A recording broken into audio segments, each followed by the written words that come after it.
Hi viewers, welcomes to Sumi's kitchen. ഇന്ന് നമുക്ക് കക്കിറച്ചി കൊണ്ടുള്ളൊരു വിഭവം തയ്യാറാക്കാം. കക്കിറച്ചി ഫ്രൈ. അതിന് വേണ്ടിയിട്ട് ഒരു 1/4 കിലോ കക്കിറച്ചി ഉപ്പും ഒരു നുള്ള് മഞ്ഞൾപ്പൊടിയും ഒരു നുള്ള് മുളക് പൊടിയും ചേർത്ത് വേവിച്ച് വെച്ചിരിക്കുന്നതാണിത്. ഇതുകൂടാതെ 2 സവാള, 2 തണ്ട് വേപ്പില, 6-7 കഷ്ണം വെളുത്തുള്ളി അരിഞ്ഞത്, ഒരു ചെറിയ കഷ്ണം ഇഞ്ചി, മുളക് പൊടി 2 ടീസ്പൂൺ, മല്ലിപ്പൊടി 2 ടീസ്പൂൺ, മഞ്ഞൾപ്പൊടി 1/2 ടീസ്പൂൺ, ഗരം മസാല 1 ടീസ്പൂൺ. ഇത്രയാണ് ആവശ്യമായിട്ടുള്ള സാധനങ്ങൾ.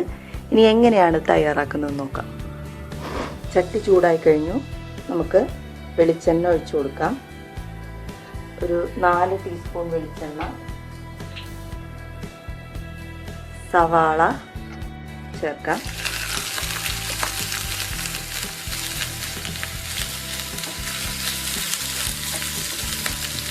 ഈ കക്കിറച്ചി ഫ്രൈ റെഡിയാക്കാനായിട്ട് ഒരു നോൺ സ്റ്റിക്ക് പാത്രം തന്നെ വേണ്ടി വരും. അല്ലെങ്കിൽ ഇത് അടുക്കി പിടിച്ച്, കാരണം കുറച്ച് നേരം നല്ല ഡീപ്പ് ഫ്രൈ ചെയ്യുന്നതിന് വേണ്ടിയിട്ടാണ്.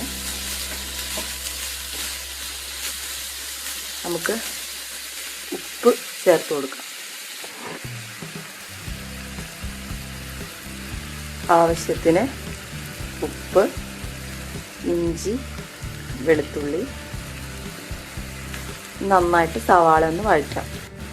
സവാള ഇപ്പം പകുതി വേവായി കഴിഞ്ഞു. ഇനി നമുക്ക് പൊടികൾ ചേർത്ത് കൊടുക്കാം.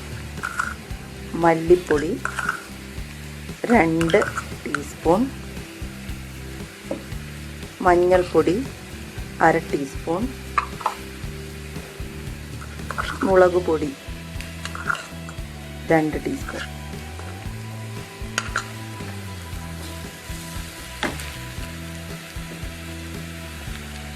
ഗരം മസാല ഇപ്പം ചേർക്കേണ്ടതില്ല. നമുക്ക് കക്കിറച്ചി ചേർത്ത് കൊടുക്കാം.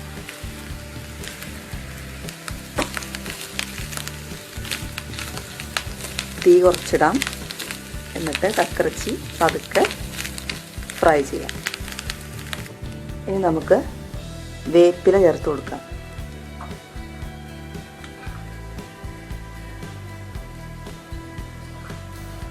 നമ്മൾ ഈ കക്കിറച്ചി വേവിച്ചതിൻ്റെ സ്റ്റോക്ക്